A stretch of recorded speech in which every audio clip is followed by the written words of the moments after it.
आज हम शुरू करेंगे specific relief act. Revision start करेंगे इसकी, थोड़ी चेक करेंगे सारे टॉपिक्स को।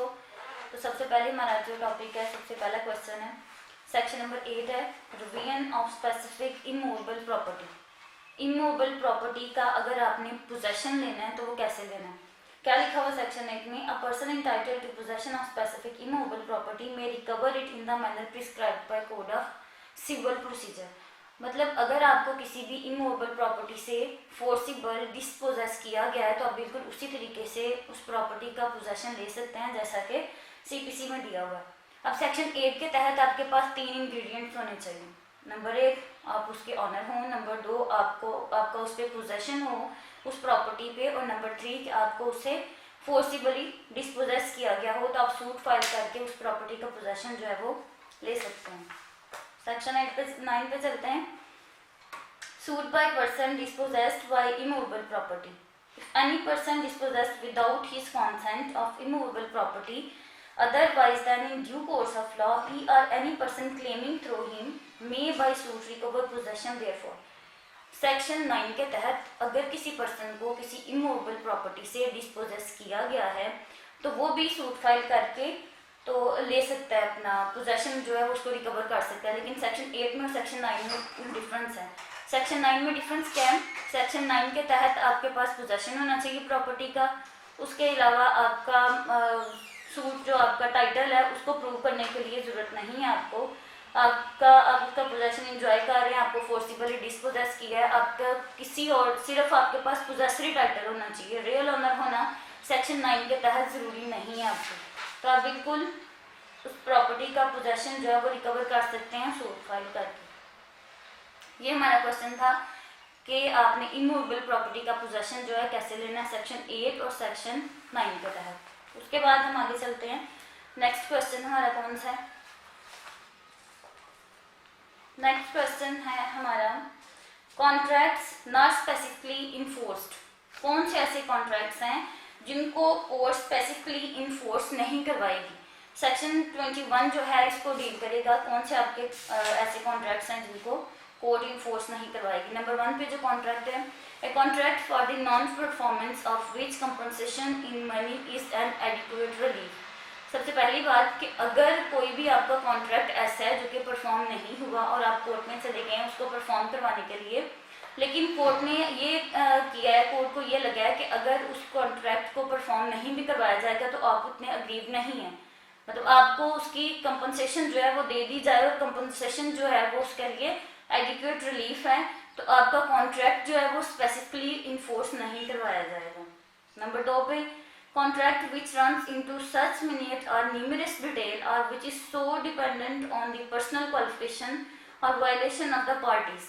कोई भी ऐसा कॉन्ट्रैक्ट जिसमें आपने डिटेल्स जो हैं इतनी एम्बिगुअस दी हुई हैं कि कोर्ट के लिए ये डिटरमिन करना ही बहुत मुश्किल है कि आया कि इसकी स्पेसिफिक परफॉर्मेंस होनी चाहिए या नहीं होनी चाहिए, या कोर्ट को जितनी डिटेल्स रिक्वायर्ड हैं आपका जो कॉन्ट्रैक्ट है उतनी डिटेल्स वो नहीं दे रहा, तो भी कोर्ट जो है इनकेपेबल है कि वो आपका कॉन्ट्रैक्ट स्पेसिफिकली इन्फोर्स करवाया जाए। तो ऐसा कॉन्ट्रैक्ट जिसमें आपकी जितनी टर्म्स और कंडीशंस है वो एम्बिगुअस हैं, कोर्ट की रिक्वायरमेंट को पूरा नहीं कर रही, तो आपका ऐसा कॉन्ट्रैक्ट भी परफॉर्म नहीं करवाया जाएगा। नंबर 3 पे, a contract the terms of which the court can not find with reasonable certainty. कोई भी ऐसा कॉन्ट्रैक्ट जिसमें कोर्ट को लग रहा है कि इसकी टर्म्स और कंडीशंस में बात वाजिया नहीं है, सर्टेनिटी नहीं है, यकीनी तौर पे कुछ भी नहीं कहा जा सकता, या एक टर्म और कंडीशंस में कोई दूसरी बात निकल रही है, तो ऐसा कॉन्ट्रैक्ट भी आपका परफॉर्म नहीं करवाया जाएगा। A contract which is in its nature revocable. आपका कॉन्ट्रैक्ट ही इस नेचर का है कि उसको रिवोक कर दिया जाए, तो भी ऐसा कॉन्ट्रैक्ट आपका स्पेसिफिकली इन्फोर्स जो है वो नहीं करवाया जाएगा। A contract made by trustee either in excess of their power or in breach of their trust. Trust पे सेक्शन 21 जो है वो एप्लीकेबल नहीं है। सेक्शन 21 के तहत अगर कोई भी ट्रस्टी जो है अपनी पावर से एक्सेस कर रहा है, मतलब ट्रस्ट डीड के तहत या ट्रस्ट एक्ट के तहत आपको आपके ट्रस्टी को जो भी पावर्स दी गई हैं उन पावर्स से ज़्यादा अगर कोई भी ट्रस्टी एक्ट कर रहा है तो उस ट्रस्ट को, उस कॉन्ट्रैक्ट को आप स्पेसिफिकली परफॉर्म नहीं करवा सकते सेक्शन 21 सब सेक्शन ई के तहत। A contract made by or on behalf of a corporation or public company created for special purpose और बाय प्रमोटर्स। कोई भी ऐसा कॉन्ट्रैक्ट जो किसी कॉर्पोरेशन या कंपनी ने प्रमोट किया हो, बनाया हो, तो ऐसा कॉन्ट्रैक्ट भी आपका कोर्ट स्पेसिफिकली इन्फोर्स नहीं करवाएगी। A contract the performance of which involves the performance of a continuous duty extending over a longer period than 3 years। कोई भी ऐसा कॉन्ट्रैक्ट जिसमें किसी की longer duty, continuance of longer duty, 3 साल से ज़्यादा अरसे के लिए किसी ने ड्यूटी का ब्रीच किया तो ऐसा कॉन्ट्रैक्ट भी परफॉर्म नहीं करवाया जाएगा। A contract of which material part of the subject matter supposed by both party to exist has before it has been made cease to exist. या कोई भी ऐसा कॉन्ट्रैक्ट जो कि दोनों पार्टीज को लग रहा है कि उसका सब्जेक्ट मैटर जो है वो एग्जिस्ट कर रहा है तो उसको परफॉर्म करना पॉसिबल है, लेकिन वो सपोज कर रहे हैं, उनको लग रहा है। कॉन्ट्रैक्ट परफॉर्म करवाते हुए आपको पता चले कि जो सब्जेक्ट मैटर है वही खत्म हो गया, तो कोर्ट के लिए पॉसिबल नहीं है कि आपका ऐसा कॉन्ट्रैक्ट जो है वो उसको परफॉर्म करवाया जा सके। नेक्स्ट क्वेश्चन है हमारा of the rectification of instrument. Rectification, rectify का मतलब तस्हीह करना, दुरुस्त करना किसी बात को, किसी चीज़ को जो गलती से लिख दी गई है। या क्या लिखा हुआ सेक्शन 31 में, व्हेन इंस्ट्रूमेंट में भी रेक्टिफाइड, कब जरूरत महसूस होती है कि इंस्ट्रूमेंट को रेक्टिफाई किया जाए। व्हेन थ्रू फ्रॉड और mutual mistakes of parties. Number 1 fraud की वजह से, नंबर 2 म्यूचुअल मिस्टेक्स, दोनों में से पार्टीज, दोनों में से किसी एक की गलती की वजह से कोई मिस्टेक हो गई है। A contract or other instrument in writing does not truly express their intention। या कॉन्ट्रैक्ट की जो टर्म्स और कंडीशंस हैं वो दोनों पार्टीज का ट्रूली इंटेंशन जो है वो जाहिर नहीं कर रही। पता नहीं चल रहा कि कॉन्ट्रैक्ट हुआ किस बात पे, पता नहीं चल रहा कि सब्जेक्ट मैटर क्या है, पता नहीं चल रहा कि कॉन्सिडरेशन क्या है, पता नहीं चल रहा कि आपकी जो ड्यू डेट है वो कौन सी है, कॉन्ट्रैक्ट को परफॉर्म कब होना है। तो इस तरह की कोई चीज़ अगर उसमें कर दिया है तो भी आप उसको रेक्टिफाई करवा सकती हैं। कौन कौन रेक्टिफाई करवा सकता है? आइदर पार्टी, दोनों में से कोई एक पार्टी और हिज रिप्रेजेंटेटिव, या उन दोनों पार्टीज के बिहाफ पे उन दोनों का कोई एक जो रिप्रेजेंटेटिव है वो भी उसको परफॉर्म करवा सकता है। अब परफॉर्म करवाने का तरीका क्या है?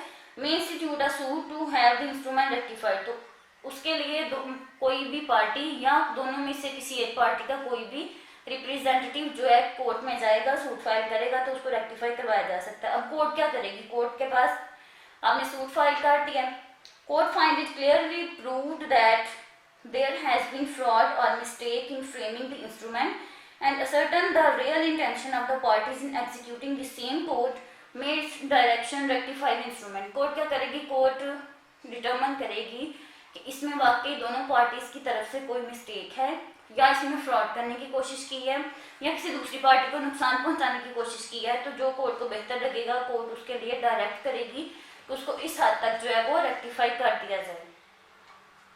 तो ये था, कोर्ट जो है उसको रेक्टिफाई करेगी इन गुड फेथ, और जो भी कोर्ट डिसीजन देगी या जो भी कोर्ट इसमें एडजुडिकेशन देगी उसकी वजाहत करेगी कि इसमें कहाँ पे कोर्ट को लगा कि एक पार्टी ने दूसरी को डिसीव करने की कोशिश की है या फ्रॉड करने की कोशिश की है। नेक्स्ट क्वेश्चन है हमारा of the rectification of the contracts, of the recession of the contracts.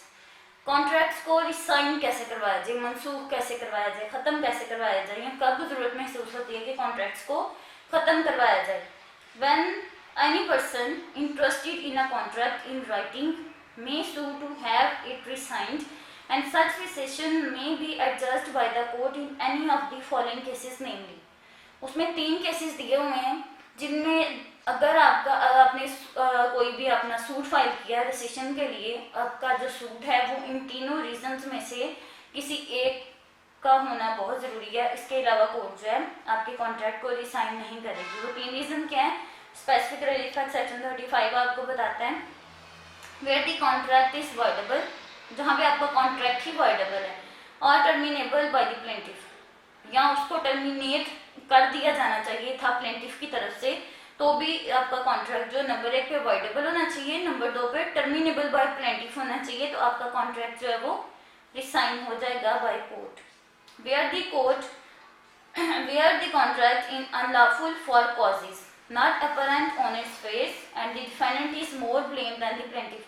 जहाँ पे आपका कॉन्ट्रैक्ट जो है वो अनलॉफुल है, अब कॉन्ट्रैक्ट ही अनलॉफुल है तो वो यकीनन रिसाइन हो जाएगा। Where a decree for specific performance of a contract of sale of a contract of lease has been made, the purchaser or lessee make default in payment।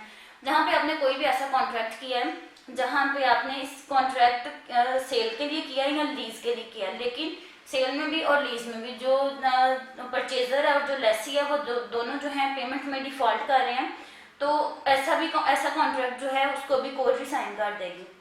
इसकी आगे से एक्सप्लेनेशन दी है कि सेल में और लीज में इसके अलावा और क्या होता है कि अगर वो डिफॉल्ट कर रहे हैं और कोर्ट ने उसको रिसाइन कर देना है तो प्रोसीजर इसका क्या है।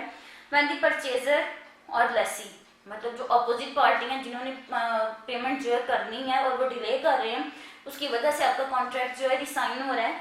तो जब परचेजर और लेसी जो हैं in the possession of the subject matter, possession भी चला गया उनके पास सब्जेक्ट मैटर का, the court find that such possession is wrongful. चूंकि उन्होंने पेमेंट ही नहीं की, सब्जेक्ट मैटर का पोजेशन चला गया, कोर्ट को लगा कि उनके पास जो पोजेशन है सब्जेक्ट मैटर का वो रॉन्गफुल है। The court may also order him to pay the vendor or lessor the rents and profits। मतलब जितनी देर तक उन्होंने उस प्रॉपर्टी का सब्जेक्ट मैटर को एंजॉय किया है उसके नतीजे में जो रेंट्स हैं लसी के पास और जो प्रॉफिट्स हैं उस लैंड से जो कि वेंडर के पास परचेजर के पास है, उससे जितने भी उन्होंने बेनिफिट्स लिए हैं, चाहे वो रेंट्स की सूरत में चाहे वो प्रॉफिट्स की सूरत में है, तो कॉन्ट्रैक्ट तो रिसाइन होगा ही। क्योंकि उन्होंने पेमेंट नहीं की, कॉन्ट्रैक्ट रिसाइन होगा, लेकिन उसके साथ साथ उनको रेंट्स और प्रॉफिट्स जितने भी इस प्रॉपर्टी से उन्होंने एंजॉय किए हैं वो सारे रिटर्न करने होंगे। In the same case the court may by order in the suit which the decree has been made and not compiled with rescind the contract either so far as regard the party default altogether as the justice the case may be. उसके अलावा court जो है अपना सारे इस degree पे अमल दरामद करवाएगी इसको करने के लिए जैसा जस्टिस के अकॉर्डिंग होना चाहिए कि उसको रिसाइन करके रजिस्ट्रेशन जो ऑफिस है वहाँ पे एक डिग्री की कॉपी भेज के उसको रिसाइन करवा के पार्ट्स को रेंट्स और प्रॉफिट जो है वो दे के तो आपका जो प्रोसीजर है रिसेशन ऑफ कॉन्ट्रैक्ट्स का वो कंप्लीट हो जाएगा। नेक्स्ट क्वेश्चन है हमारा of the cancellation of instrument. Cancellation of instrument कब आप खुद करवाएंगे? पीछे था bye act of court, bye act of court आपके कॉन्ट्रैक्ट्स जो है वो मनसूख हो गए हैं। यहाँ पे बाय एक्ट ऑफ पर्सन आपके जो कॉन्ट्रैक्ट्स हैं वो कैंसिल होंगे। सेक्शन 39 डील करता है इसको, व्हेन कैंसिलेशन में बी ऑर्डर्ड। कैंसिलेशन जो है कोर्ट की तरफ से कब ऑर्डर की जाएगी? Any person against whom a written instrument is void और वाइडेबल। जब किसी भी पर्सन को ये लगता है कि उसके अगेंस्ट कोई भी कॉन्ट्रैक्ट जो वाइड है या वाइडेबल है, who has reasonable apprehension that such instrument if left outstanding में कॉज हिम सीरियस इंजरी। अगर किसी पर्सन को लगता है कि किसी पर्सन के अगेंस्ट कोई भी वाइड या वाइडेबल इंस्ट्रूमेंट जो है वो फ्रेम हो चुका है और अगर वो कॉन्ट्रैक्ट ऐसे ही रहा तो उसको खतरा है कि या तो उसको नुकसान हो रहा है या उसको नुकसान होगा उस कॉन्ट्रैक्ट का। अगर उसको ये अप्रीहेंशन है कि उसको सीरियस इंजरी हो सकती है अगर वो कॉन्ट्रैक्ट ऐसे ही रहा तो वो जाके तो सूट फाइल करवाएगा। किस चीज़ के लिए सूट फाइल करवाएगा? वो करवाएगा कैंसिलेशन के लिए। कैसे होगा? May sue to have it adjudged void और वाइडेबल। कोर्ट में जाके वो उस कॉन्ट्रैक्ट को वाइड या वाइडेबल डिक्लेयर करवाएगा, कैंसिल करवाएगा उसको। एंड द कोर्ट में in its description so adjust it. Court की अपनी डिस्क्रिप्शन है, अगर कोर्ट को लगता है कि ये वाकई उस पर्सन के अगेंस्ट है, अगर ये कॉन्ट्रैक्ट ऐसे ही रहा तो वाइड या वाइडेबल कॉन्ट्रैक्ट जो है इस पर्सन को सीरियस इंजरी हो सकती है, कोर्ट जो है एडजस्ट कर देगी उस कॉन्ट्रैक्ट को, कैंसिल कर देगी। If the instrument has been registered under the Registration Act, the court also sent a copy of its decree to the officer in whose office the instrument has been so registered। अगर इस तरह का contract wide या voidable जिससे उस person को खतरा था कि अगर ये कॉन्ट्रैक्ट ऐसे ही रहा तो उसको सीरियस इंजरी होगी, अगर ये आपका डॉक्यूमेंट रजिस्टर्ड है तो वो पर्सन जो है कोर्ट क्या करेगी, उस पर्सन की फेवर में इस डिग्री की एक कॉपी जो है रजिस्ट्रेशन ऑफिस भेजी जाएगी ताकि क्लियर हो जाए जो रजिस्ट्रेशन उस पर्सन के नाम पे उसको खत्म कर दिया जाए। तो ये आपका था of the cancellation of instrument. Next हमारा टॉपिक है discretion of courts as to declaration of status. Section 42 very important section of the declaratory decree. Declaratory decree सबसे पहले आपको समझना होगा कि डिक्लेरेटरी डिग्री क्या है। डिक्लेरेटरी डिग्री सारी दुनिया के अगेंस्ट आपको डिक्लेयर कर दिया जाता है किसी स्पेसिफिक लॉफुल राइट के लिए कि आपको कानून जो है ये राइट देता है आप लॉफुल इस राइट को इंजॉय कर सकते हैं, ये राइट आपके पास होना चाहिए। वो सेक्शन 42 के तहत आप जाके तो सूट फाइल कर सकते हैं। Any person entitled to any legal character or to any right as to any property may institute a suit against any person।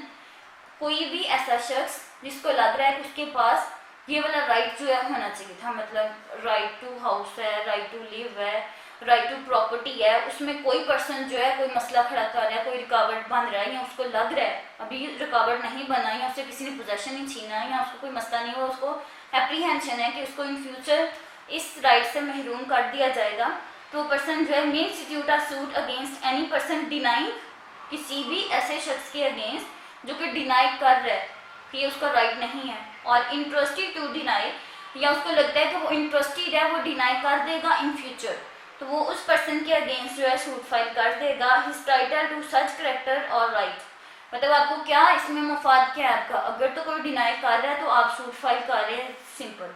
लेकिन अगर आपको लग रहा है कि कोई पर्सन जो है interested to deny, in future deny करेगा, आप कोर्ट में जाके सूट फाइल करते हैं, उसके अगेंस्ट डिग्री ले लेते हैं, उसको क्या फ़ायदा है आपको कि जब वो पर्सन डिनाई करेगा आप उसको अपनी डिक्लेरेटरी डिग्री दिखा सकते हैं कि कोर्ट ने आपको डिक्लेयर किया कि आप ये वाला राइट जो है जिसे आप डिनाई कर रहे हैं, वो कोर्ट ने आपको डिक्लेयर कर दिया कि आप इस राइट को एंजॉय कर सकते हैं, ये आपकी डिक्लेरेटरी डिग्री है अगेंस्ट द होल वर्ल्ड।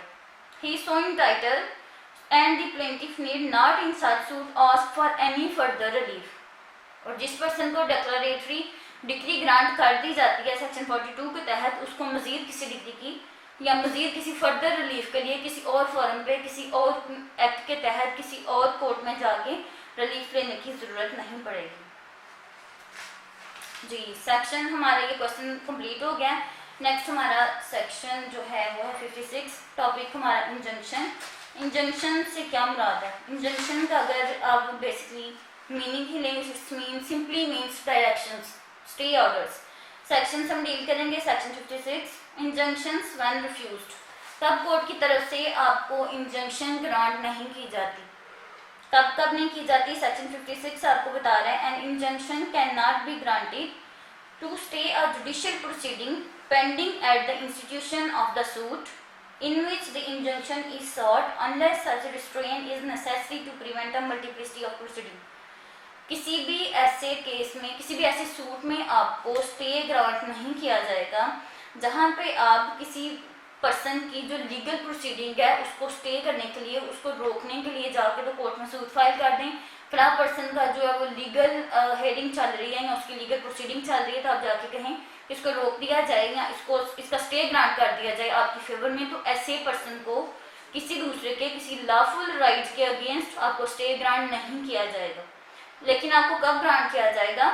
जब वो पर्सन जो है same subject matter, same cause of action और सेम प्रॉपर्टी को लेके, सेम चीज़ों को लेके किसी और फॉरम में, किसी एक में, दो में या किसी और फॉरम में उसने मजीद केस की हो, तब मतलब मल्टीफेरियस ऑफ सूट्स को रोकने के लिए स्टे प्रोसीडिंग हो सकती है। Same property, same cause of action और सेम इंटरेस्ट के साथ अगर उस पर्सन ने एक से ज़्यादा कोर्ट्स में सूट फाइल किए हों, ये आपको स्टे तब ग्रांट होगा। लेकिन अगर उस पर्सन ने एक ही कोर्ट में सूट फाइल किया हो तो ये उसका लीगल राइट है, और किसी भी पर्सन के लीगल राइट्स के अगेंस्ट आपको स्टे ग्रांट नहीं किया जाएगा। Number 2, to stay proceeding in a court not subordinate that from which the injunction is sought. आप किसी ऐसी कोर्ट में चले गए हैं स्टे लेने के लिए, किसी ऐसी कोर्ट के अगेंस्ट, मतलब अब दर्जा 2 की कोर्ट के अगेंस्ट स्टे लेने के लिए दर्जा 1 में चले गए हैं, तो चूंकि दर्जा 1 की जो कोर्ट है वो आपकी सबऑर्डिनेट नहीं है कि वो दर्जा 2 के अगेंस्ट आपको स्टे ग्रांट कर दे, तो कोई ऐसी कोर्ट जो कि आपकी उस कोर्ट की सबऑर्डिनेट ही नहीं है तो वो आपको स्टे ग्रांट नहीं करेगी। ज़रूरी है अगर किसी भी कोर्ट से आपने स्टे लेना है तो जिस कोर्ट के फैसले के अगेंस्ट या जिस कोर्ट में चल रहे सूट के अगेंस्ट आपको स्टे चाहिए, तो वो कोर्ट जो है वो सबऑर्डिनेट होनी चाहिए उस कोर्ट के। नंबर 3 पे, to restrain person from applying to any legislative body. अब किसी पर्सन को किसी लेजिस्लेटिव बॉडी तक अप्लाई करने से रोकने के लिए स्टे लेना चाहते हैं तो आपको स्टे ग्रांट नहीं दिया, स्टे जो है ग्रांट नहीं किया जाएगा। क्यों किया जाएगा? तो उस पर्सन का लीगल राइट है कि वो इंजॉय करे वो किसी भी इंफ्रिंजमेंट की सूरत में वो किसी भी लेजिस्लेटिव बॉडी तक जाए, चाहे वो पुलिस है, थाना है, कचहरी है, कोर्ट है या एडमिनिस्ट्रेटिव बॉडी है, कहीं पे भी अगर कोई जा रहा है तो आप किसी को रोकने के लिए स्टे ग्रांट कोर्ट की तरफ से नहीं करवा सकते। नंबर डी में, to interfere with the public duties of any department of the federal government और एनी प्रोविंशियल गवर्नमेंट और with the sovereign acts of foreign government. Federal government, provincial government या फॉरेन गवर्नमेंट की कोई भी person duties enjoy कर रहा है, उस पर्सन की ड्यूटीज में, पब्लिक ड्यूटीज में इंटरफेयर करने के लिए खासतौर पे फेडरल गवर्नमेंट, प्रोविंशियल गवर्नमेंट और फॉरेन गवर्नमेंट के जो ऑफिसर्स हैं उनकी ड्यूटीज में इंटरफेयर करने के लिए जो स्टे आप लेंगे आपको स्टे ग्रांट नहीं किया जाएगा। Number E, to stay proceeding in any criminal matter. Understood बात है, क्रिमिनल मैटर्स में कभी भी स्टे ग्रांट नहीं होता। ये हमेशा जो स्टे है आपका वो सिविल मैटर्स में आपको ग्रांट होता है, तो क्रिमिनल मैटर्स में स्टे आपको ग्रांट नहीं होता। To prevent the breach of contract the performance of which would be specifically enforced. Court आपको किसी भी ऐसे कॉन्ट्रैक्ट की स्टे नहीं देगी जिसको स्पेसिफिकली इन्फोर्स कोर्ट करवा सकती है।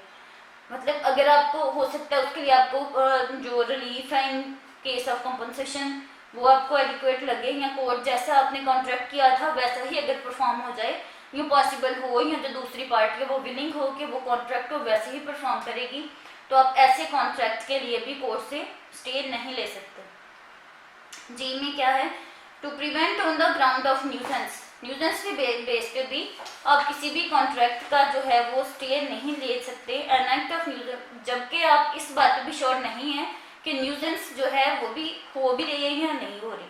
मतलब न्यूजेंस पे आप स्टे भी लेना चाह रहे हैं लेकिन ये बात क्लियर भी नहीं है कि न्यूजेंस आया कि हो भी रही है या नहीं हो रही, ना आपसे हो रहा है, ना आप इस बात को कोर्ट में ही प्रूव कर सके, तो इस बात पे भी आपको जो है स्टे ग्रांट नहीं होगा।